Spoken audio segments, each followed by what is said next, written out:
Welcome back, everybody. This is our second video in JEE previous year question series for chapter Work, Energy and Power of class 11th. Before this, we have made one video in this series and also other videos for previous chapters like chapter 4, 3, 2, and 1. All of those can be found on our channel on a playlist. Name of that playlist is JEE Mains Previous Year Questions. And we have also started similar series for NEET questions, so you can also check it out. And that playlist is also available. Name of that playlist is NEET Previous Year Questions. So, and if you found these videos useful and this video also, then do like this video, share this video, subscribe to our channel, and if you have any comments, doubts or suggestions, then do put them in comment section. Also, if you like to support us, then you can scan these QR codes and donate whatever amount you want to.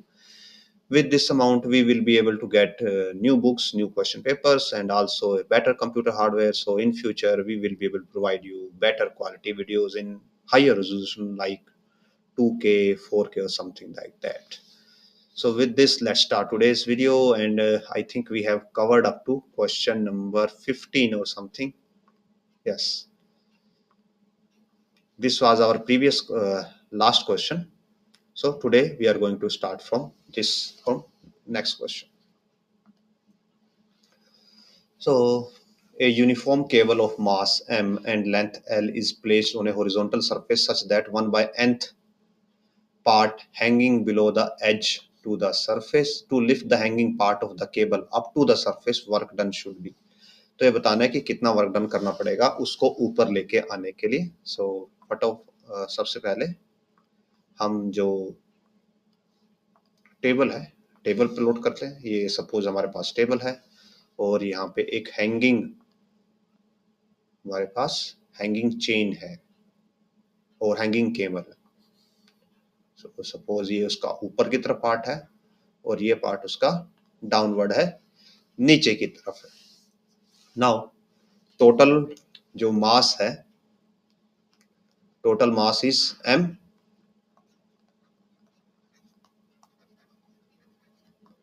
Total mass is m और length है small l. तो यहां से हमारे पास आ जाता है मास per unit length, और इसको आप म्यू भी बोल सकते हैं. Mass per unit length is equal to m by l. Now जो हैंगिंग पार्ट है वो 1 बाय n है. मींस टोटल लेंथ l है, तो हैंगिंग पार्ट की लेंथ कितनी होगी? Hanging length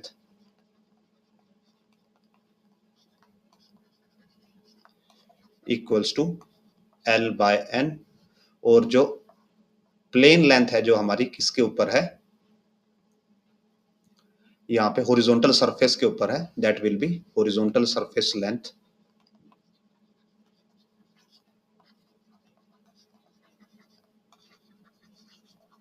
it will be L minus L by N.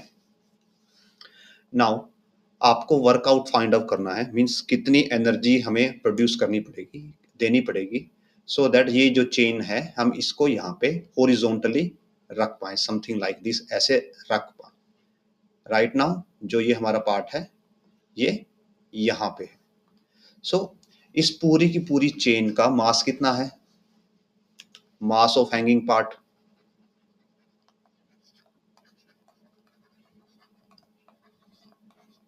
ये हो जाएगा म्यू टाइम्स लेंथ, और लेंथ कितनी है हैंगिंग पार्ट की? L by N. Values put करते हैं, म्यू की वैल्यू है ml into L by N, और ये हमारे पास आ जाता है m बाय N. तो ये हमारे पास मास हो गया इस हैंगिंग पार्ट का, और इसकी लेंथ है ऑलरेडी हम कैलकुलेट कर चुके हैं, it is L by N. So जो पूरी की पूरी आपकी रोड है ये डिस्ट्रीब्यूशन ऑफ मास है. मींस यहाँ पे मास किसी एक जगह पे कंसंट्रेटेड नहीं है. जब भी हम ऐसे क्वेश्चन सोल्व करते हैं तो हमें एक जगह पे कंसंट्रेटेड मास की वैल्यू चाहिए होती है और उसके डिस्टेंसेस चाहिए होते हैं, तभी हम सोल्व कर पाते हैं. बिकॉज ये ऑलरेडी गिवन है कि केबल यूनिफॉर्म है, so what we can do, हम इसके सेंटर में यहाँ पे इसका सेंटर ऑफ मास अज्यूम कर सकते हैं, और इस सेंटर ऑफ मास की डिस्टेंस हो जाएगा ऊपर से, it will be L by 2n इसका हाफ।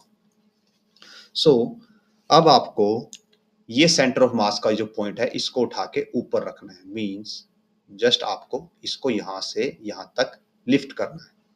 तो जब आप इसको लिफ्ट करेंगे व्हाट विल हैपन, इसकी पोटेंशियल एनर्जी में चेंज आएगा। जब आप इसको उठा के यहाँ पे रख दोगे, ऊपर की तरफ रख दोगे, तो स्टार्टिंग में इसके पास काइनेटिक एनर्जी होगी, बट जैसे ही आपने इसको रख दिया तो काइनेटिक एनर्जी जीरो हो गई। मींस यहाँ भी काइनेटिक एनर्जी जीरो है, यहाँ भी काइनेटिक एनर्जी जीरो है, ओनली पोटेंशियल एनर्जी का चेंज आएगा। और वो चेंज इन पोटेंशियल एनर्जी कितना होगा, ये होता है mgh। m की वैल्यू है कैपिटल Y m इंटू जी, और हाइट कितनी हम कवर करेंगे L/2n, जो कि सेंटर ऑफ मास के रिलेटेड है। So it will be mgl/2n square.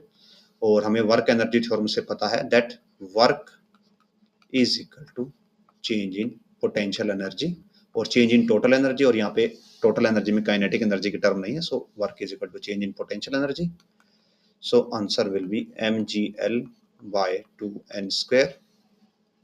और अगर हम कंपेयर करें, सो ऑप्शन जो ए है mgl/2n square will be the right answer. आगे बढ़ते हैं, next question. So a wedge of mass m equal to 4m lies on a frictionless plane. Particle mass m approaches the wedge with speed v. There is no friction between particle and the plane, or the plane, particle or the wedge, means कहीं पे कोई friction नहीं है। ये बताना है कि maximum height climbed by the particle on the wedge given by। So हमारे पास एक wedge है, ये wedge हो गया, और सपोज एक पार्टिकल है,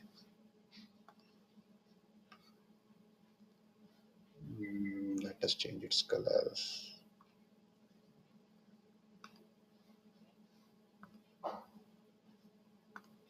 ये हमारे पास पार्टिकल है, ये मेंशन है कि जो पार्टिकल है ये मूव करता है। अब यहाँ पे आने के बाद क्या होगा, ये पार्टिकल इसके इंक्लाइन के ऊपर जाने लगेगा, ओके। और जब ये इंक्लाइन के ऊपर जाएगा तो ये अपना मोमेंटम थोड़ा इंक्लाइन को ट्रांसफर करेगा, और जब ये इंक्लाइन को ट्रांसफर करेगा तो आफ्टर सम टाइम ये दोनों ऑब्जेक्ट एक सिंगल वेलोसिटी से ऐसे मूव करने लग जाएंगे, कॉमन वेलोसिटी से मूव करेंगे। बिकॉज यहाँ पे कोई फ्रिक्शन नहीं है, तो हम मोमेंटम तो कंजर्व कर ही सकते हैं, मोमेंटम तो कंजर्व होगा ही होगा, हम यहाँ पे काइनेटिक एनर्जी भी कंजर्व कर सकते हैं। सो इनिशियली ये पार्टिकल यहाँ पे है, और इसके पास जो वेलोसिटी है दैट इज वेलोसिटी v। मास इसका m है और इसका मास है 4m। तो हम अगर हम मोमेंटम कंजर्व करें, सो mv इज इक्वल टू, जब ये दोनों एक साथ मूव करेंगे तो 4m plus small m into capital V। तो यहाँ से कैपिटल V की वैल्यू आ जाएगी v/5, 5m यहाँ पे जाएगा, डिवाइड हो जाएगा, और capital V will be v/5। Means ये दोनों कंबाइंडली इस वेलोसिटी से मूव कर रहे होंगे, और जब ये दोनों इस वेलोसिटी से मूव कर रहे होंगे तो साथ ही साथ जो ये ऑब्जेक्ट है इसमें कहीं भी किसी भी रैंडम पोजीशन पे हो सकता है। सपोज ये एक इस रैंडम पोजीशन के ऊपर है, और ये दोनों ऑब्जेक्ट हैं जो हमारे, वो किस वेलोसिटी से मूव कर रहे हैं, दैट इज स्मॉल v/5 से। बिकॉज दोनों ऑब्जेक्ट एक साथ हैं तो हम यहाँ पे काइनेटिक एनर्जी कंजर्व कर सकते हैं, और इवन यहाँ पे फ्रिक्शन भी नहीं है तो तब भी हम काइनेटिक एनर्जी कंजर्व कर सकते हैं। तो सपोज कीजिए ये h हाइट पे है उस ड्यूरेशन पे। सो इस सिस्टम की टोटल एनर्जी हो जाएगी हाफ 4m प्लस m, दोनों इस वेलोसिटी से मूव कर रहे हैं तो ये हो जाएगी kinetic energy term v²/25 plus इसके पास एडिशनल पोटेंशियल एनर्जी हाइट की वजह से, जो कि हो जाएगी स्मॉल mgh। और ये किसके इक्वल होने चाहिए, ये इक्वल होनी चाहिए कि जब ये आपका ऑब्जेक्ट यहाँ पे था, जब ये आपका ऑब्जेक्ट यहाँ पे था तो इसके पास जो एनर्जी थी ये उसी के इक्वल होनी चाहिए। सो इसके पास ओनली क्या थी, बिकॉज ये ग्राउंड पे हम मान रहे हैं कि ग्राउंड पे मूव कर रहा था, तो इसके पास ओनली काइनेटिक एनर्जी थी, so half m। V square.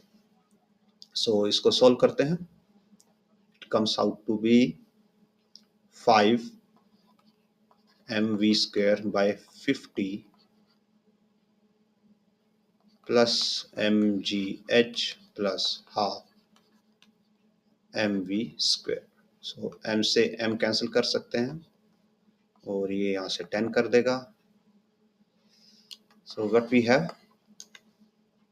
v square by 10 plus gh is equal to v square by 2। इसको उधर ले जाएंगे हम, gh is equal to v square by 2 minus v square by 10। तो यहाँ से gh की वैल्यू आ जाएगी, एलसीएम लेके सब्ट्रैक्ट करेंगे तो एलसीएम तो आएगा 10 और ये देगा हमें 5 minus 4 v square, so 4 v square. And yes, इसको हम कैंसिल कर सकते हैं 2/5 पे। So g h is equal to 2/5 of v square और h की वैल्यू आ जाएगी 2v स्क्वायर बाय 5। जी कंपेयर करते हैं। So 2v square by 5g is the answer, option C. आगे बढ़ते हैं।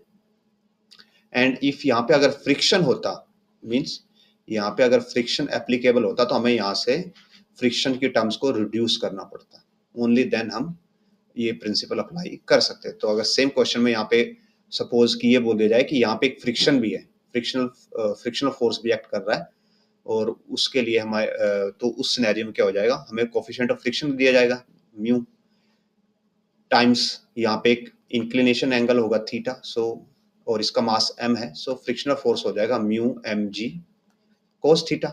और अगर ये h हाइट तक गया है तो इसने डिस्टेंस कितना, फ्रिक्शन कितने डिस्टेंस तक लगा है, फ्रिक्शन लगा है यहाँ पे, if this is h then आप एक ट्रायंगल बना सकते हो समथिंग लाइक दिस।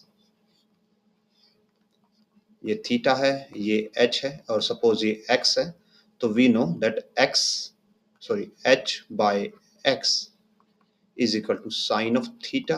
तो यहाँ से जो x है उसकी वैल्यू आ जाएगी h बाय साइन थीटा। तो जो फ्रिक्शन की वजह से जो एनर्जी का लॉस होगा वो होगा mu M G cos theta into distance h by sine theta. तो यहाँ पे ये टर्म यहाँ पे एडिशनल आ जाएगी, तो आपको वहाँ पे साइन थीटा की वैल्यू चाहिए होगी और म्यू की वैल्यू चाहिए होगी। So with this next question की तरफ बढ़ते हैं। A particles move in one dimensional form rest under the influence of force. So rest से स्टार्ट होता है यानी कि u की वैल्यू 0 है, फोर्स वेरी हो रहा है डिस्टेंस के साथ। तो हमें ये बताना है kinetic energy of the particle when it has travelled 3 metre. तो हमारे पास ये क्या है, फोर्स और डिस्टेंस का ग्राफ है। अगर दोनों को मल्टीप्लाई कर दे तो वर्क आ जाता है हमारे पास। मींस जो ये ग्राफ है इसका एरिया हमें क्या देगा, वर्क इक्वल देगा, और वर्क होता है चेंज इन काइनेटिक एनर्जी के इक्वल। So we can simply calculate the area. यहाँ पे एरिया हो जाएगा 2 इंटू 2 प्लस, नाउ यहाँ पे एक ये रेक्टेंगल बनेगी रेड वाली या ऑरेंज जो कलर है, एक ये रेक्टेंगल बनेगी, तो इसका एरिया हो जाएगा 1 इंटू 2 प्लस, और ऊपर एक ट्रायंगल बनेगी और ट्रायंगल का एरिया होगा प्लस हाफ। बेस है ट्रायंगल का 1 और हाइट है 1। सो 4 प्लस 2 प्लस हाफ यानी 6.5 joule. Option C is the right answer. Next question में a particle which experience a force given by, force की वैल्यू गिवन है, डिस्प्लेसमेंट गिवन है। If particle has kinetic energy of 3 joule in the beginning of the displacement, तो ये बताना है kinetic energy at the end of the displacement. So जो work energy theorem होती है उससे हमें क्या पता चलता है, that work is equal to किसके होता है, change in total energy. So यानी कि W is equal to change in kinetic plus change in potential. और यहाँ पे अगर आप देखोगे कि जो वर्क हो रहा है आपका फोर्स तो दोनों डायरेक्शन में लग रहा है, means force is 3i minus 12j। तो फोर्स और तो एक्स और वाई प्लेन में दोनों में इन्वॉल्व है, बट जो डिस्प्लेसमेंट है वो ओनली एक्स प्लेन में इन्वॉल्व है। तो यहाँ से जो वर्क आएगा वो आएगा F dot D, that will B 12 only. और ये वर्क ओनली किस डायरेक्शन में, एक्स डायरेक्शन में, मीन्स अगर एक्स डायरेक्शन में है तो पोटेंशियल एनर्जी में कोई चेंज नहीं आएगा, ओनली किस में चेंज आएगा, काइनेटिक एनर्जी में चेंज आएगा। So W will be delta के ई, और डेल्टा के ई मीन्स के फाइनल माइनस के इनिशियल। डब्ल्यू की वैल्यू हम निकाल चुके हैं, वर्क इज 12, के फाइनल वी डोंट नो, के initial is 3, so from here k final is 15 joule. आगे बढ़ते हैं।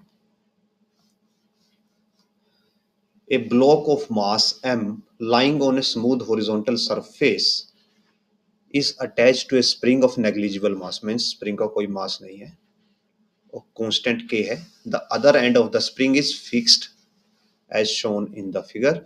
Block is initially at rest, is in equilibrium position. If block is pulled with constant force, हमने force लगा दिया suppose F, the maximum speed of the block is equal to, so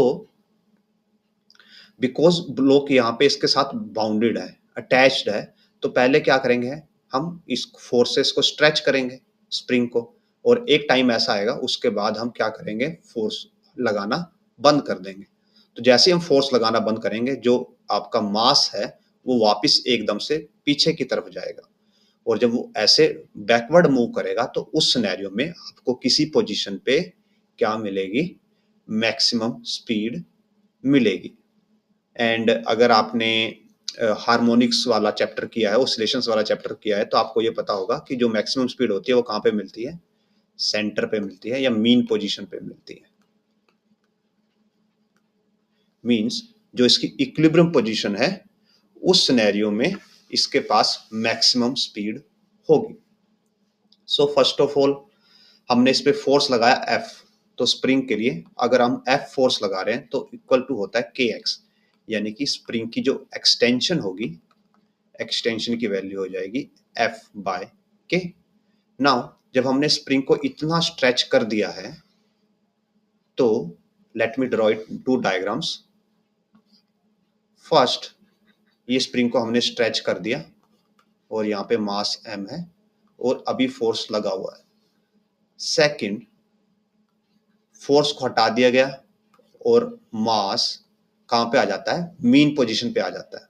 means अगर हम ये बोले तो ये था हमारा x, जितना डिस्प्लेसमेंट हुआ, और अब स्प्रिंग अपनी मीन पोजीशन पे आ चुका है, तो अब स्प्रिंग के लिए डिस्प्लेसमेंट 0 हो गया और ये हो गया मास m। नाउ इन दोनों सिनेरियो में बिकॉज यहाँ पे कोई फ्रिक्शन वगैरह मेंशन नहीं है, टोटल एनर्जी कंजर्व रहेगी, इस केस में भी और इस केस में भी टोटल एनर्जी कंजर्व रहेगी। यहाँ पे जो मास है वो मूव कर रहा होगा तो इसके पास कोई वेलोसिटी v होगी। तो ए केस में टोटल एनर्जी क्या होगी, पोटेंशियल एनर्जी ऑफ स्प्रिंग यानी कि हाफ के x square plus kinetic energy of this mass, जो कि अभी ये मूव नहीं कर रहा बिकॉज हम मैक्सिमम एक्सटेंशन पे हैं, सो 0। नाउ इस पोजीशन में जब आपका x 0 हो जाता है, मींस जो आपका स्प्रिंग है वो अपनी मीन पोजीशन पे आ जाता है, तो पोटेंशियल एनर्जी 0 हो जाएगी स्प्रिंग की, और मास के पास कोई वेलोसिटी होगी तो हाफ m v स्क्वायर। सो अगर दोनों को कंपेयर करें हम, हाफ के x की वैल्यू हो जाएगी f square by k square is equal to half mv square, और ये हाफ से हाफ कैंसिल हो जाएगा एंड k से ये स्क्वायर कैंसिल होगा, सो हमारे पास बचेगा mv square is equal to f square by k, और यहाँ से वेलोसिटी आ जाती है f बाय रूट एम के। So option D is the right answer. आगे बढ़ते हैं। Force act on a 2 kg object so that position is given as a function of time. What is the work done in first second? तो अगर आप यहाँ पे देखें तो पोजीशन फंक्शन ऑफ टाइम है। तो first of all what we do, हम यहाँ से फोर्स बनाएंगे, और बिकॉज जो आपका फोर्स चाहे कांस्टेंट भी आ जाए बट डिस्प्लेसमेंट में टाइम है, तो आपको इंटीग्रेट करना पड़ेगा।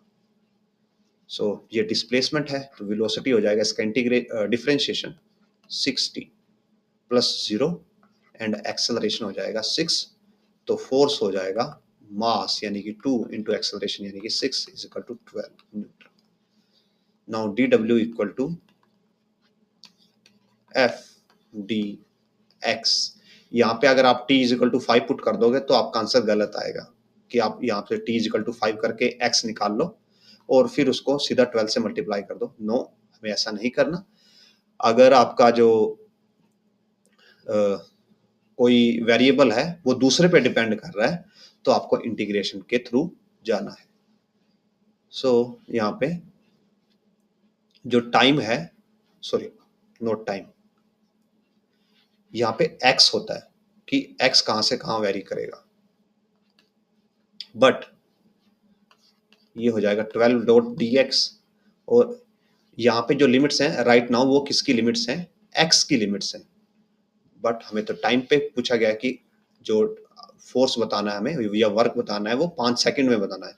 तो व्हाट वी डू, हम यहाँ से dx की वैल्यू कैलकुलेट करते हैं यूजिंग दिस मेथड। तो अगर हम इसका डिफरेंशिएशन कर दें only dx is equal to 6t² dt, या फिर अगर आप वेलोसिटी को भी ऐसे लिख सकते हो, दैट वेलोसिटी होती है dx by dt equal to 6t, और यहाँ से dx is equal to 6t dt। तो ऐसे आप बना सकते हो। सो 12 dx की वैल्यू आ गई 6t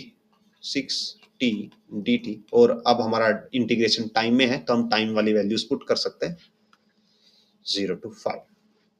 तो दिस विल बस ये तो 72 देगा, इसका इंटीग्रेशन t² बाय 2 आएगा, लिमिट्स 5 to 0 पुट करेंगे 72 इंटू 25 बाय 2, और ये हो जाएगा 36 इंटू 25, और ये आंसर देगा 900 joule. Option D is the right answer. Next question की तरफ बढ़ते हैं। A particle is moving in circular path of radius a under a action of attractive potential. Total energy बतानी है। सो ये है potential energy minus k bye are, और ये देखो ऑब्जेक्ट है जो किस में मूव कर रहा है, सर्कुलर पाथ में मूव कर रहा है। तो अगर ऑब्जेक्ट सर्कुलर पाथ में मूव कर रहा है तो उसके पास क्या होगी, काइनेटिक एनर्जी तो होगी बिकॉज वो सर्कल में मूव कर रहा है, साथ में उसके पास पोटेंशियल एनर्जी भी होगी। पोटेंशियल एनर्जी किसकी वजह से आती है, फोर्स की वजह से, वो जिस फोर्स में मूव कर रहा है। जैसे ऑब्जेक्ट जो अर्थ है वो सन के अराउंड ग्रेविटेशनल फोर्स की वजह से मूव करती है, ग्रेविटेशनल फील्ड की वजह से मूव करती है, तो वो फील्ड पोटेंशियल एनर्जी क्रिएट करती है जो अर्थ के पास होती है। सिमिलरली अर्थ और सैटेलाइट्स का भी सिनेरियो है।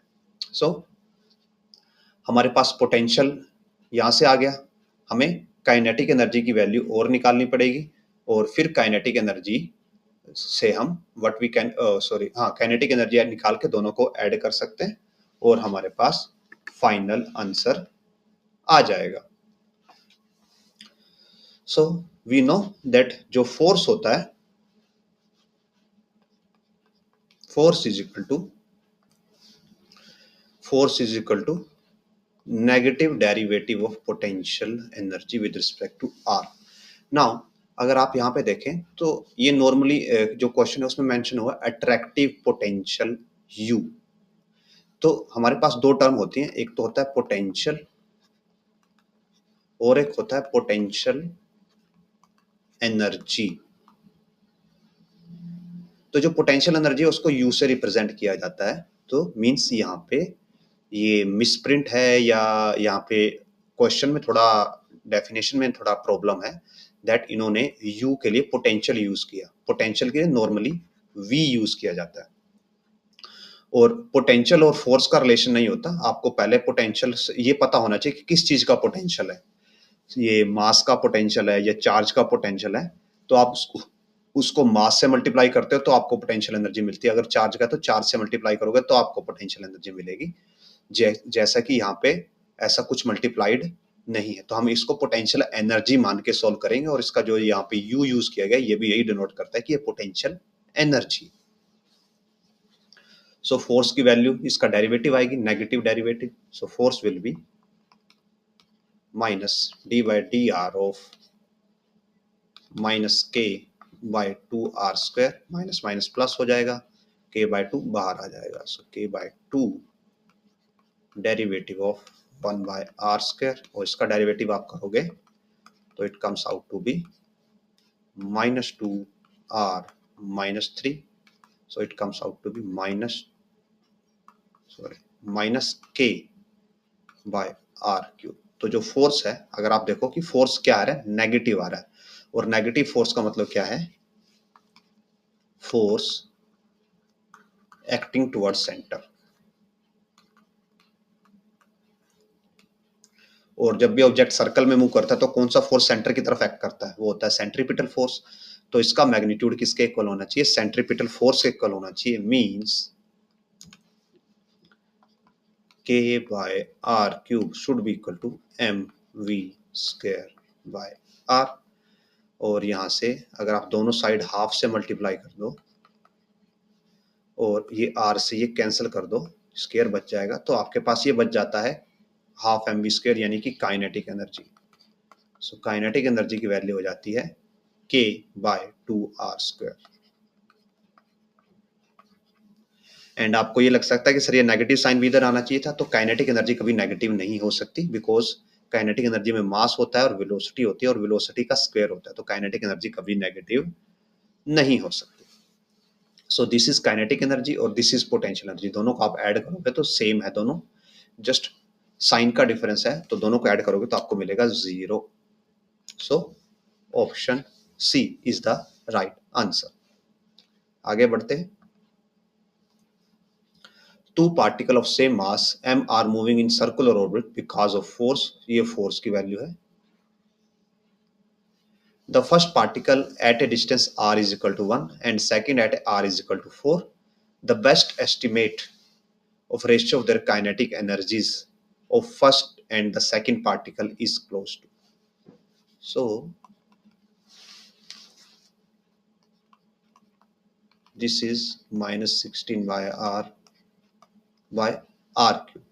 पहला r is equal to 1 पे और दूसरा r is equal to 4 पे है। सो अभी आपको ये इसमें डाउट आ सकता है कि सर इसमें कुछ इंटीग्रेशन वगैरह तो नहीं करना, बट यहाँ पे पूछा गया है कि रेशियो ऑफ काइनेटिक एनर्जी हमें बताना है, और काइनेटिक एनर्जी हम कैसे निकाल सकते हैं, एज पर प्रीवियस क्वेश्चन, हमें अगर फोर्स मिल जाए, बिकॉज ये सर्कुलर ऑर्बिट में रिवॉल्व कर रहा है, तो हमें सेंट्रीपिटल फोर्स मिल जाएगा, जो यहाँ से फोर्स मिलेगा वो सेंट्रीपिटल फोर्स के इक्वल होगा, और यहाँ से हम काइनेटिक एनर्जी का फॉर्मूला क्रिएट कर सकते हैं। सो दैट्स वाई यहाँ पे नो इंटीग्रेशन, कोई इंटीग्रेशन नहीं करना आपको, या कोई डिफरेंशिएशन नहीं करना, जस्ट आप f इज इक्वल टू 1 और 4 कैलकुलेट करोगे, it will be -16 by 1 minus 1³, so it will be -17.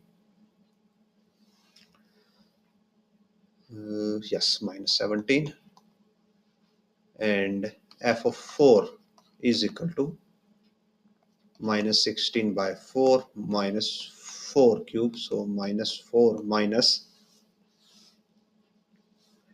4³ will be 64 minus 68.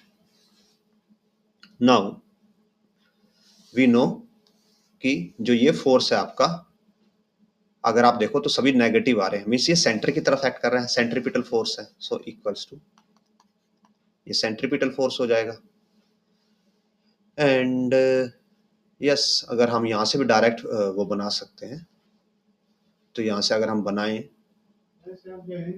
mv² is equal to force into r, और यहाँ से काइनेटिक एनर्जी बन जाएगी हाफ f.r, तो ये काइनेटिक एनर्जी बन गई हमारे पास।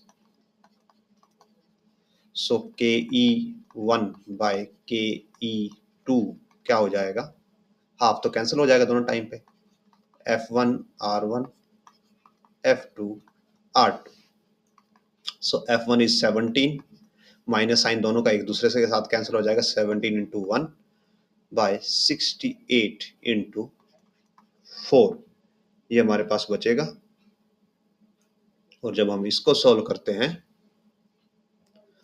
तो it comes out to be 17/240 plus 32 272।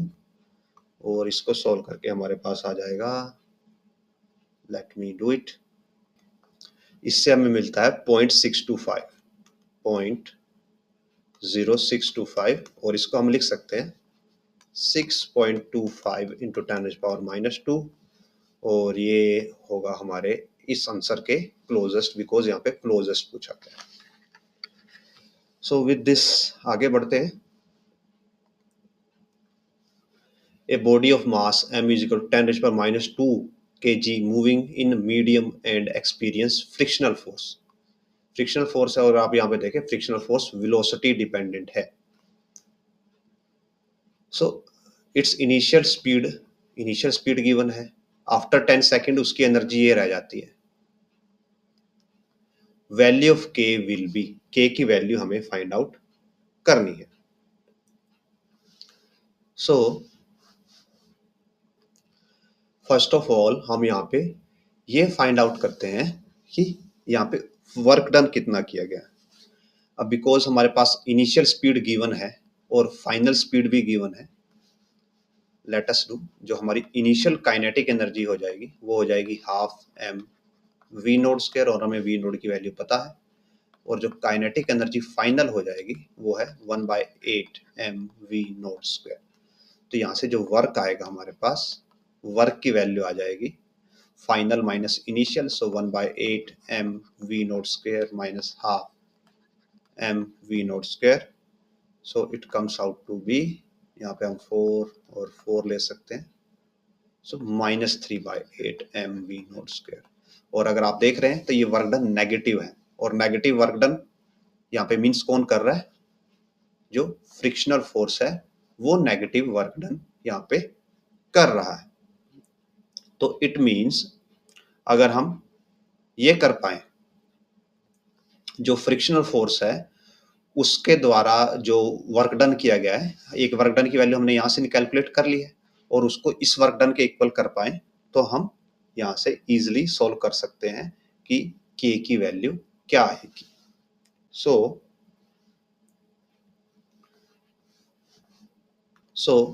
If we do, अगर हम फ्रिक्शनल फोर्स के लिए वर्क डन कैलकुलेट करें तो यहाँ पे dw आ जाएगा F.dx।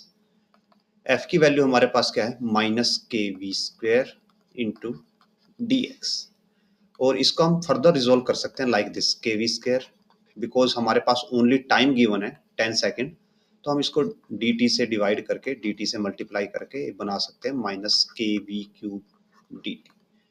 और जब हम इसको इंटीग्रेट करेंगे तो we have अनकाउंटर another problem.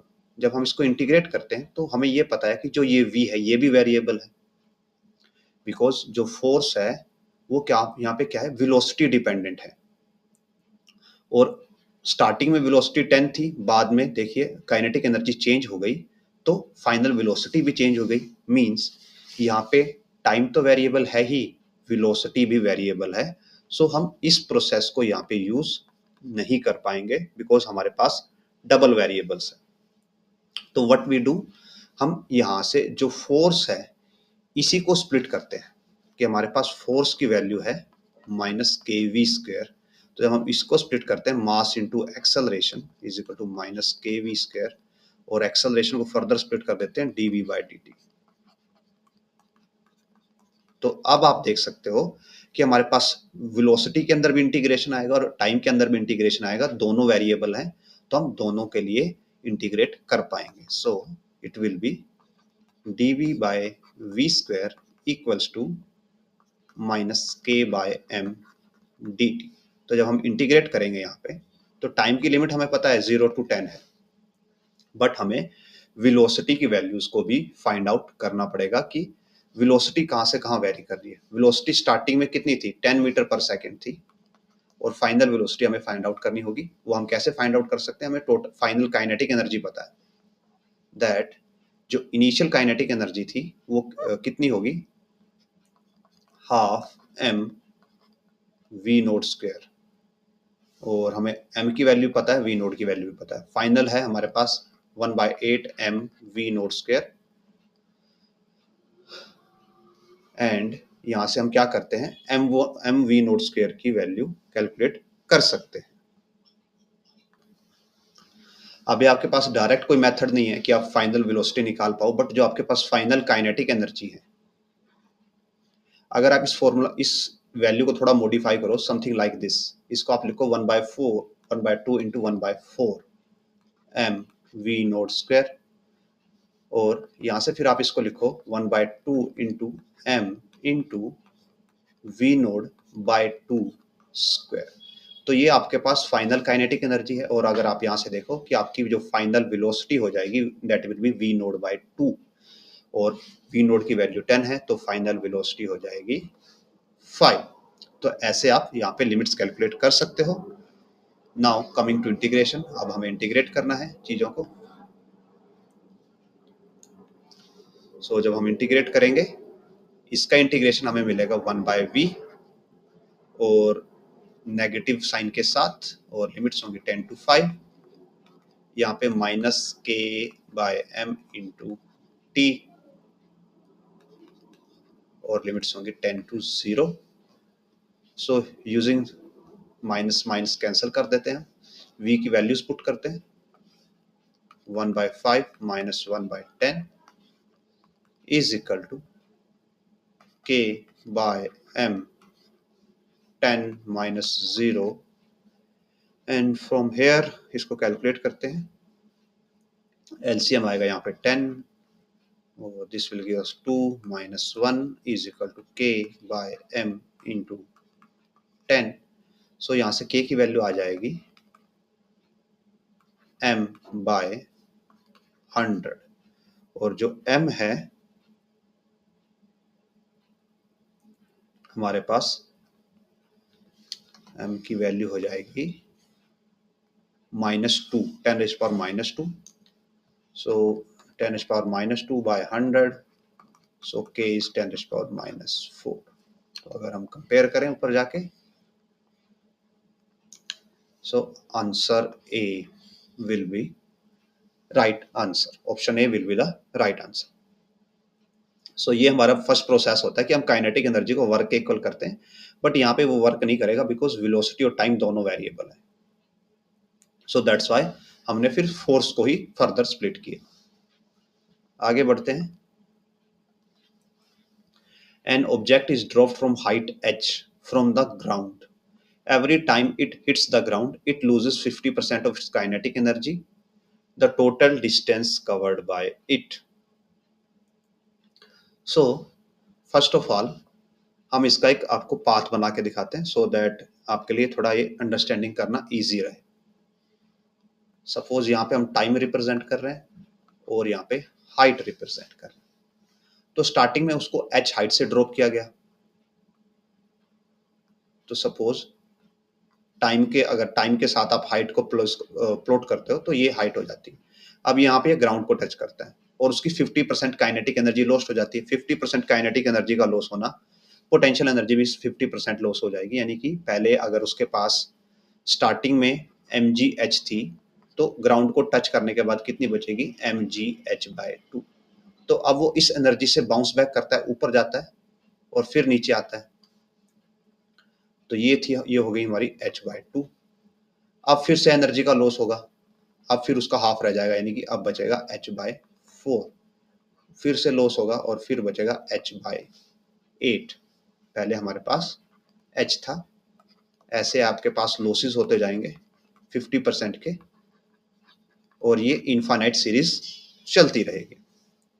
Now अब हमें यहाँ पे फाइंड आउट करना है कि टोटल डिस्टेंस कितना होगा। तो स्टार्टिंग में जब ऑब्जेक्ट नीचे आता है, देखिए, और यहाँ पे क्या करना है, डिस्टेंस फाइंड आउट करना है, डिस्प्लेसमेंट नहीं। अगर डिस्प्लेसमेंट फाइंड आउट करना होता तो 0 आंसर आ जाता, क्योंकि सॉरी नॉट 0, h आंसर आ जाता, और टू बी स्पेसिफिक -h आ जाता, बिकॉज उसको ऊपर से गिराया गया, क्योंकि फाइनली उसको ग्राउंड पे ही होना है और इनिशियल और फाइनल में -h का ही डिफरेंस होगा। बट डिस्टेंस फाइंड आउट करना है तो आपको प्रॉपर काउंटिंग करनी पड़ेगी हर चीज की। तो जब वो फर्स्ट राउंड में नीचे आता है तो वो कितना डिस्टेंस कवर करता है, h। ये फर्स्ट राउंड हो गया। सेकंड राउंड में वो h डिस्टेंस ऊपर h/2 डिस्टेंस ऊपर जाता है और h/2 डिस्टेंस नीचे आता है, यानी कि h/2 plus h/2। Now coming to third, वो h/4 ऊपर जाएगा और h/4 नीचे आएगा, और ये ऐसे सीरीज इनफाइनाइट तक चलती रहेगी। और लास्ट स्टेप ले लेते हैं हम कि h/n प्लस h/n कि ये लास्ट स्टेप है। तो अगर आप इसको ऐड करते हो तो it comes out to be h plus h/2 plus, इनको आप ऐड कर रहे हो तो h/2 आएगा, और ऐसे यहाँ पे h/8 और h/8 होता तो उसको ऐड करते तो h/4 आता, और लास्ट टर्म आएगी h/2n। Now what we can do, इसको हम सेपरेट कर लेते हैं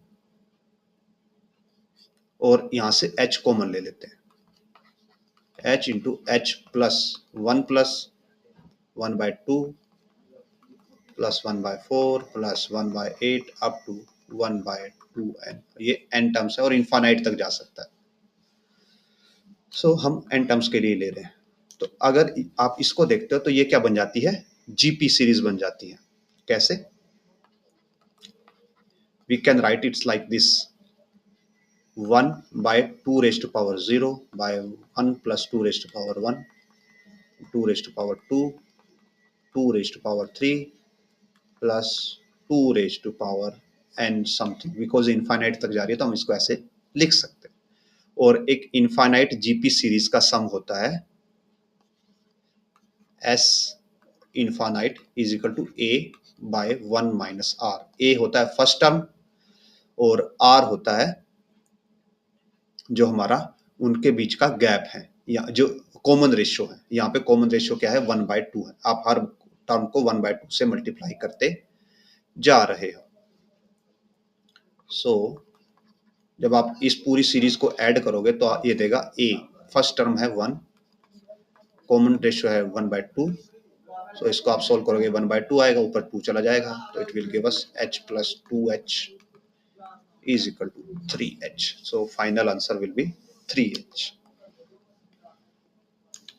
So option A is the right answer. आगे बढ़ते हैं।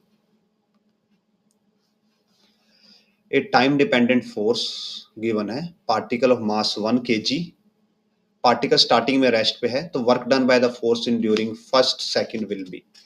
सो अगेन हमारे पास जो फोर्स है वो टाइम पे डिपेंड करता है। Force is equal to 60। So because जो फोर्स टाइम डिपेंडेंट है तो हम यहाँ पे वर्क डन निकाल सकते हैं, बट टाइम डिपेंडेंस की वजह से हमें यहाँ पे क्या करनी पड़ेगी, इंटीग्रेशन करनी पड़ेगी, या फिर हम यहाँ पे एक सेपरेट प्रोसेस ले सकते हैं कि हम काइनेटिक एनर्जी निकाल दें ऑब्जेक्ट की, और अगर हम काइनेटिक एनर्जी निकाल पाते हैं तो वो भी वर्क डन के इक्वल ही होती है। सो हम बोथ प्रोसेसेस आपको शो करते हैं कि कैसे करना होगा। तो फर्स्ट हम क्या करते हैं, काइनेटिक एनर्जी वाली प्रोसेस करते हैं। जो काइनेटिक एनर्जी वाला प्रोसीजर है पहले वो हम करते हैं। काइनेटिक एनर्जी का हमें चाहिए होता है मास वेलोसिटी स्क्वायर, तो हमें वेलोसिटी चाहिए। सो फर्स्ट सेकंड पे निकालना है, तो यानी कि फर्स्ट सेकंड पे फोर्स कितना हो जाएगा, अगर 1 वैल्यू पुट कर दे तो 6 न्यूटन। तो एक्सेलरेशन हो जाएगा फोर्स बाय मास, मास है 1 kg, यानी कि एक्सेलरेशन हो जाएगा 6 मीटर पर सेकंड स्क्वायर, और वेलोसिटी हो जाएगी u प्लस 80 से, स्टार्टिंग में ऑब्जेक्ट रेस्ट पे है तो यानी कि 0 plus 6 into 1।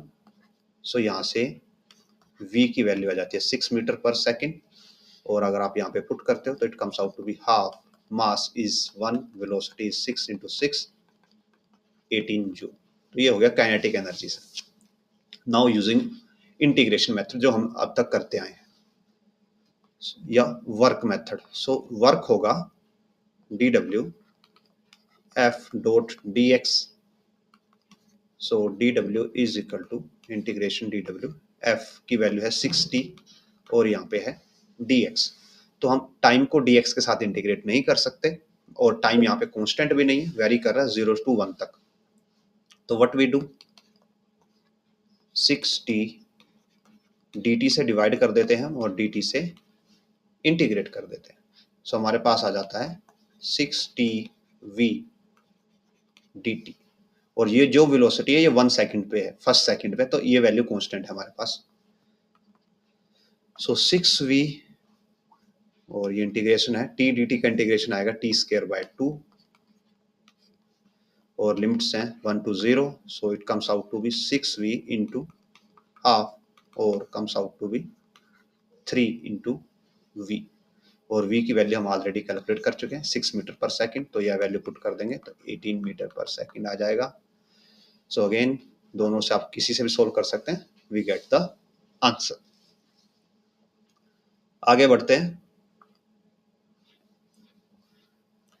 Velocity time graph given है, shown in the figure. Work done by body in first 2 seconds is of the motion is equal to, हमें work done in first 2 seconds बताना है। So work done के लिए हमें क्या क्या चाहिए होता है, अगेन आइदर हमें फोर्स और डिस्प्लेसमेंट पता हो, और आइदर हम क्या निकाल पाए, चेंज इन टोटल एनर्जी, और अगर यहाँ पे देखें तो सिंगल वेलोसिटी है हमारे पास, तो हम इसको सपोज कर लेते हैं कि हॉरिजॉन्टली मूव कर रहा होगा, तो means change in kinetic energy भी हम यहाँ पे निकाल सकते हैं, और उससे भी सोल्व हो सकता है। सो अगर हम यहाँ पे चेंज इन काइनेटिक एनर्जी वाला मेथड यूज करें, बिकॉज हमें वेलोसिटी गिवन है, तो हम change in kinetic energy easily निकाल सकते हैं। और उसके लिए हम पहले हमें क्या चाहिए होगा, फाइनल वेलोसिटी और इनिशियल वेलोसिटी। इनिशियल वेलोसिटी हमें पता है कि 0 सेकंड पे, बिकॉज फर्स्ट 2 में निकालना है, तो 0 सेकंड पे जो वेलोसिटी है वो 50 मीटर पर सेकंड है, और 2 सेकंड पे हमें वेलोसिटी निकालनी। बट अगर हम वेलोसिटी कैलकुलेट कर भी ले, तो हमें काइनेटिक एनर्जी निकालने के लिए क्या चाहिए होगा, मास। और जब तक हमारे पास मास नहीं आता, तब तक हम यहाँ पे कैलकुलेट नहीं कर पाएंगे। बट और मास भी हमें ऑलरेडी गिवन है 10 kg। So let us form formula for velocity. हम यहाँ पे वेलोसिटी के लिए फॉर्मूला बनाते हैं जो कि हमें यहाँ से वेलोसिटी प्रोवाइड कर सके। सो अगर आप चाहे ग्राफ से भी बना सकते हैं, या फिर आप एक्सेलरेशन से भी बना सकते हैं। लाइक अगर यहाँ पे एक्सेलरेशन देखते हैं आप, एक्सेलरेशन क्या होगा, delta we by delta T. Change in velocity time अगर हम 10 सेकेंड ले लें, तो इनिशियल वेलोसिटी है हमारे पास 50 और फाइनल है 0, सो 0 माइनस 50, सो एक्सेलरेशन आ जाता है -5 का। तो v इज इक्वल टू होता है u प्लस ए टी। अब हम 2 सेकेंड पे वेलोसिटी कैलकुलेट कर सकते हैं। Velocity at 2 is equal to, starting velocity 50 है, एक्सेलरेशन -5 है, टाइम इज 2 सेकेंड। सो यहाँ से आप सोल्व करोगे तो आपके पास आ जाएगी 40 मीटर पर सेकेंड। नाउ हमें पता है कि जो वर्क डन है वो चेंज इन काइनेटिक एनर्जी के इक्वल होगा, तो चेंज इन काइनेटिक एनर्जी हो जाएगी half v final square minus half m v initial square. m की वैल्यू 10 है, 10/2 कॉमन ले लेते हैं, it will B 40 square minus 50 square, and so further इसको कैलकुलेट करते हैं तो ये हमें मिलेगा 1600 माइनस 2500, और ये देगा 5 इंटू -5 इंटू 900 और -4500। तो यहाँ से आंसर आ जाएगा ऑप्शन सी। तो ये हमने ऐसे कैलकुलेट कर लिया, या फिर हम इसको फोर्स इंटू डिस्प्लेसमेंट मेथड से भी कर सकते हैं कि हमारे पास एक्सेलरेशन आ गया था, एक्सेलरेशन को हम मास से मल्टीप्लाई करके फोर्स बना सकते हैं, और एक्सेलरेशन है हमारे पास, इनिशियल वेलोसिटी है, फाइनल वेलोसिटी है, वहां से हम डिस्टेंस कैलकुलेट कर सकते हैं। तो दोनों से हम कैलकुलेट चीजें बना सकते हैं। सो वट एवर आपको जो सूट करे आप उससे कर सकते हैं। नेक्स्ट क्वेश्चन की तरफ मूव करते हैं। So a point particle of mass m move long along a uniformly rough track PQR। यहाँ पे यानी कि फ्रिक्शन लग रहा है। Coefficient of friction between the particle and the rough track is mu. The particle released from the rest from the point P, it comes at rest at point R. The energies lost by a ball over the part PQ and QR of the track are equal to each other. If no energy lost when particle changes direction PQ to 2QR, means जब particle P से Q पे गया और Q से R की तरफ change होता है तो वहां पे कोई एनर्जी का लॉस नहीं होता। Value of coefficient of friction and the distance x is equal to Q R, तो हमें ये वैल्यूज फाइंड आउट करनी है। सो इन दिस सिनेरियो जो हमारे पास अवेलेबल है मेथड्स, फर्स्ट ऑफ ऑल हम ये लेंथ वगैरह कैलकुलेट करते हैं और बाद में हमें ये भी गिवन है कि जो लॉस ऑफ एनर्जीज हैं वो इक्वल है। Means as per this line the energies lost by the ball over P Q and Q R, ये दोनों इक्वल हैं। सो इसका भी हम यूज करेंगे। सो फर्स्ट ऑफ ऑल पहले हम इसको ड्रॉ कर लेते हैं। ये ऐसे है हमारे पास प्रॉपर पाथ और जो हाइट है वो 2 मीटर्स गिवन है।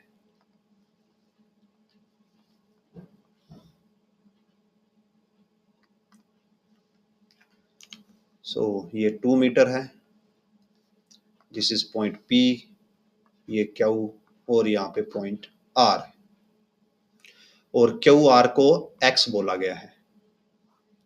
सो हम यहाँ पे मेंशन कर लेते हैं कि ये X है।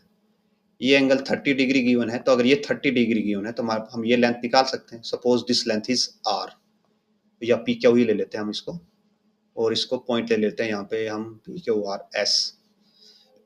सो PS by PQ equal to हो जाएगा साइन ऑफ 30 और यहाँ से PQ हो जाएगा PS बाय साइन 30।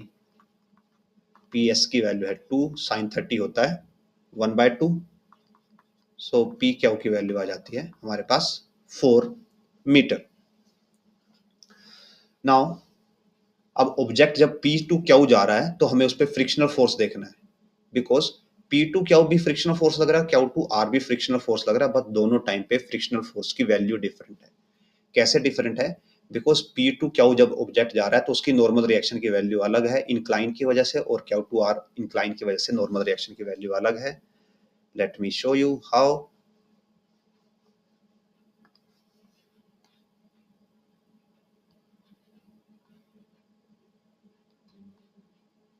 ये P टू Q के ड्यूरिंग मोशन होगा और ये Q टू R के लिए मोशन होगा। तो देन इन दिस सिनेरियोस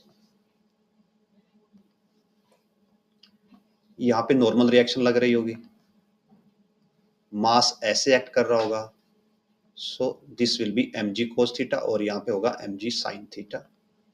और इस सिनेरियो में ये नॉर्मल रिएक्शन होगी और ये मास एक्ट कर रहा होगा।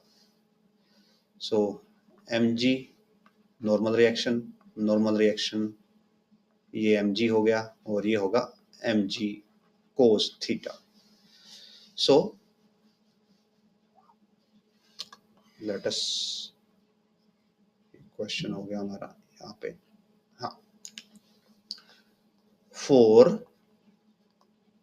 P टू Q के अगर हम देखें तो जो फ्रिक्शनल फोर्स होगा it will be mu times mg cos of theta, और जो डिस्टेंस है यहाँ पे हमने डिस्टेंस निकाल लिया है 4 मीटर।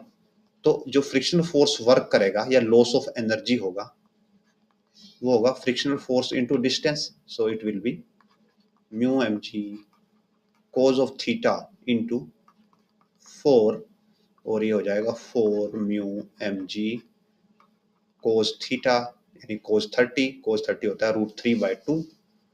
सो 4 म्यू mg √3/2 और it give us 2 mu mg √3।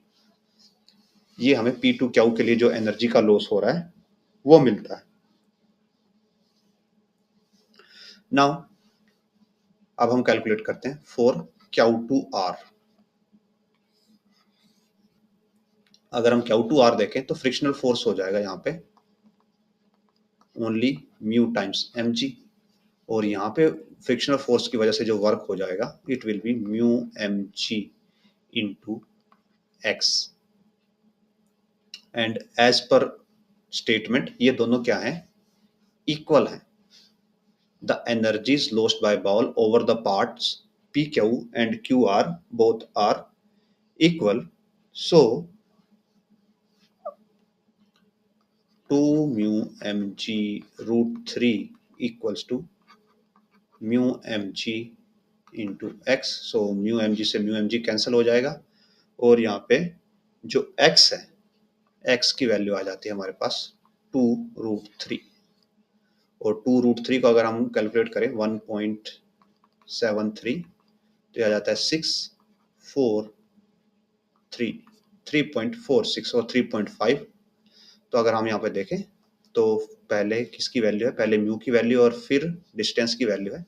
तो हमारे पास ये दो ऑप्शन आते हैं कि हमारे पास x की वैल्यू तो आ गई, अब हमें म्यू की वैल्यू कैलकुलेट करनी है. सो नाउ अगर हम एनर्जी कंजर्वेशन यहाँ पे यूज करें तो हमें ये पता है दैट जो पार्टिकल है वो 2 मीटर से ऊपर आया है, ऊपर से आया है और वो फाइनली यहाँ पे आके रेस्ट पे आ जाता है पॉइंट आर पे.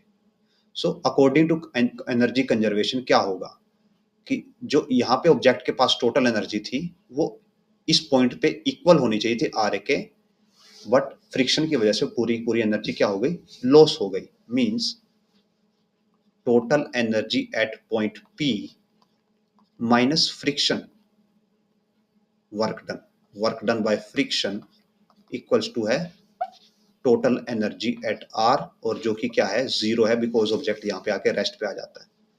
सो total energy at P minus work done by friction equal to zero है, and from this we can write that total energy at P is equal to work done by friction, और ये complete work done by friction है. और अगर हम इसको देखें तो हमारे पास फ्रिक्शन के दो वर्क डन है. पहला वर्क डन ये है, ये पी से क्या हुआ है, और दूसरा वर्क डन ये है जो Q to Q to R है, और दोनों इक्वल है. सो हम क्या करते हैं, इसी का डबल ले लेते हैं बिकॉज यहाँ पे x है, x की वैल्यू हम पुट करेंगे तो सेम ही आएगा. तो दोनों का इसकी जगह पे हम इसका डबल कर लेते हैं, या आप दोनों में ऐड करोगे तो भी x की वैल्यू ऐड करके सेम ही आएगा. सो P पे पास ऑब्जेक्ट रेस्ट पे था तो उसके पास ओनली पोटेंशियल एनर्जी है, that is equal to mgh, और ये हो जाएगा twice of this. So 2√3 mu mg, तो यहाँ से mg से mg कैंसिल हो जाता है, एंड h की वैल्यू हमारे पास 2 है. सो 2 इंटू 2√3 म्यू, और यहाँ से म्यू की वैल्यू आ जाती है 1/2√3, और जब हम इसको सोल्व करेंगे तो ये हमें देता है 0.29, और यहाँ से हो जाता है option A is the right answer. आगे बढ़ते हैं. So a person trying to lose weight by burning fat, lifting a mass 10 kg up to height of 1 meter 100 times, 1000 times. So 10 kg मास को वो लिफ्ट करता है कितने हाइट तक, 1 metre तक. तो जब उसको वो एक बार ऊपर लेके गया तो उसको कितनी एनर्जी लगानी पड़ी, mgh के इक्वल. सो mgh ये हो गया वन टाइम के लिए. सो वन टाइम के लिए हो जाएगा 10 इंटू 1, बिकॉज हाँ m इज 10, g इज 10 और हाइट इज 1, और ऐसा उसने कितनी बार किया है, 10,000 टाइम्स किया है, 1000 टाइम किया है. तो जो टोटल एनर्जी उसने कंज्यूम की है वो हो जाएगी 10⁵ joule. Assuming that the potential energy lost each time he lowers the mass is dissipated, means जब वो मास नीचे लेके आ रहा है तो उस टाइम पे जो एनर्जी है वो वेस्ट चली जाती है, मीन्स उसका कोई कंट्रीब्यूशन नहीं है. How much fat he will use up considering the work done only when the weight is lifting up. Fat supplies 3.8 into 10⁷ joule per kg, which is converted to mechanical energy with 20% of efficiency. Means efficiency 20% है. So जो 1 kg fat है उससे हमें actual energy मिलती है 3.8 into 10⁷ joule. But यहाँ पे 20% की एफिशिएंसी है, तो एक्चुअल एनर्जी मिलेगी इसका 20%. सो दिस एंड ये 10⁻6 हो जाएगा और ये बनेगा 7.6 इंटू 10⁻6 जूल. सो उसने 10,000 स्टेप्स में या 10,000 टाइम्स में इतनी एनर्जी बर्न की, और जो 1 kg को बर्न करने पे एनर्जी मिलती है वो इतनी है. सो आप इसको रिवर्स में लिख सकते हो कि 7 पॉइंट इंटू 10⁻6 जूल एनर्जी पे बर्न होता है 1 kg फैट. तो 1 जूल एनर्जी पे कितना बर्न होगा? 1/7.6 इंटू 10⁻6, और 10⁻5 जूल पे जो फैट बर्न होगा इट विल बी 1.76 सॉरी ये नीचे है डिनोमिनेटर में, इंटू 10⁻6 मल्टीप्लाई 10⁻5. सो ये हमें मिल जाएगा, यहाँ से 10 बचेगा और ये अप्रोक्सीमेटली 1/76.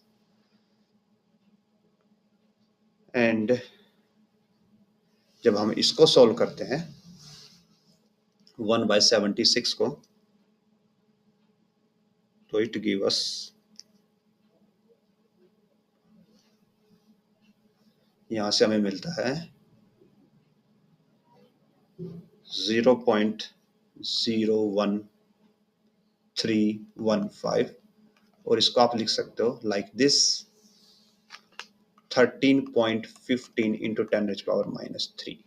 तो अगर हम कंपेयर करते हैं तो हम इस ऑप्शन के पास हैं. और यहाँ पे वेरिएशन क्यों आ रहा है? बिकॉज यहाँ पे क्वेश्चन में मेंशन है कि जी आपको 9.8 लेना है, बट हमने उसको 10 लिया सो दैट हमारी कैलकुलेशन इजी रहे. सो आंसर में थोड़ा डिफरेंस आएगा. नेक्स्ट क्वेश्चन की तरफ बढ़ते हैं. So particle moving in circle with radius are under the action of force. Force given है और सर्कल में मूव कर रहा है, तो अगेन यहाँ पे कौन सा फोर्स लग रहा होगा? Centripetal force alpha R square directed toward the centre of the circle. Total mechanical energy बतानी हमें, काइनेटिक प्लस पोटेंशियल, यहाँ पे टोटल एनर्जी बतानी है.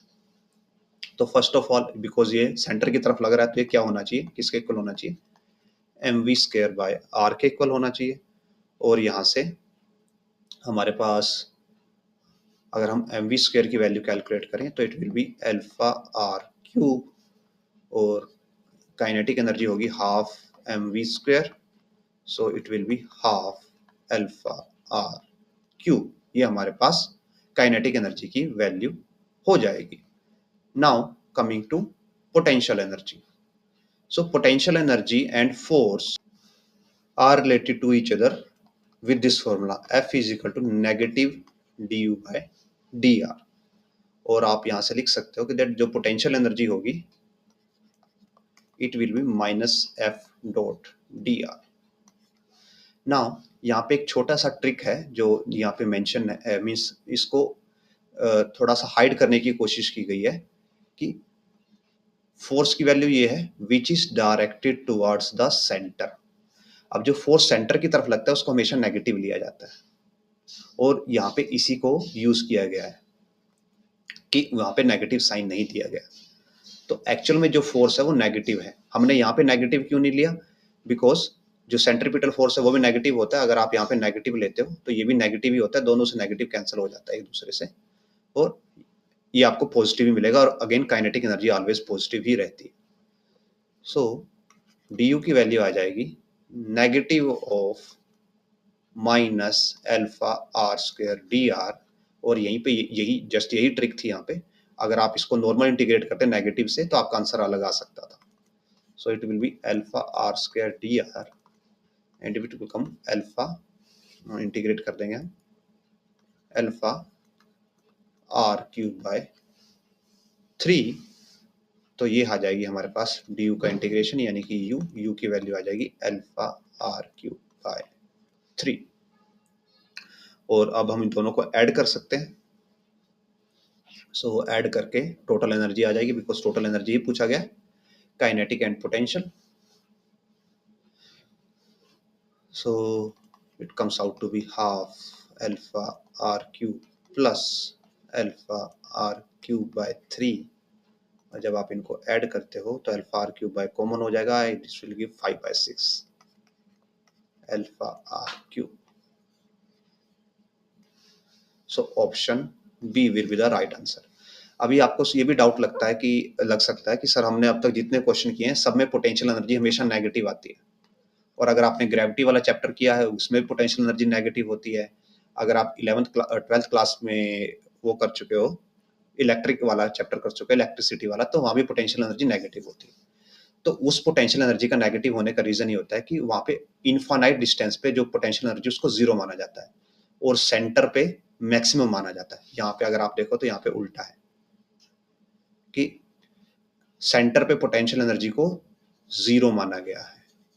तो अगर ये जीरो है और इनफाइनाइट डिस्टेंस पे पोटेंशियल एनर्जी इनफाइनाइट है तो साइन भी रिवर्स हो जाएगा। यहाँ पे जो एनर्जी नेगेटिव होती थी यहाँ पे वो एनर्जी पॉजिटिव हो जाएगी और वही हमारा आंसर भी है। सो दैट्स हाउ आप इसमें जो ये वेरिएशन है इसको एक्सप्लेन कर सकते हो और क्वेश्चन को सोल्व कर सकते हो। सो विद दिस इस वीडियो को हम यहीं पे फिनिश करते हैं। इट्स ऑलरेडी 1 आवर और मोर लॉन्ग वीडियो। एंड अगर आपको ये जो वीडियो है हमारी पसंद आई हो, इसमें जो हमने क्वेश्चंस किए हैं वो आपको यूजफुल लगे हो, then please do like this video, share this as much as possible and subscribe to our channel. And also अगर आप हमें सपोर्ट करना चाहते हैं financially, then you can scan this QR code और whatever amount you can donate आप donate कर सकते हैं। इससे हमें बेटर कंप्यूटर हार्डवेयर और बेटर बुक्स लेने में मदद मिलती है जो हम आपके लिए इन फ्यूचर मोर क्वेश्चन लेके आ पाएंगे। सो with this keep on sharing, keep on subscribing, and thanks for watching. We will meet in next video.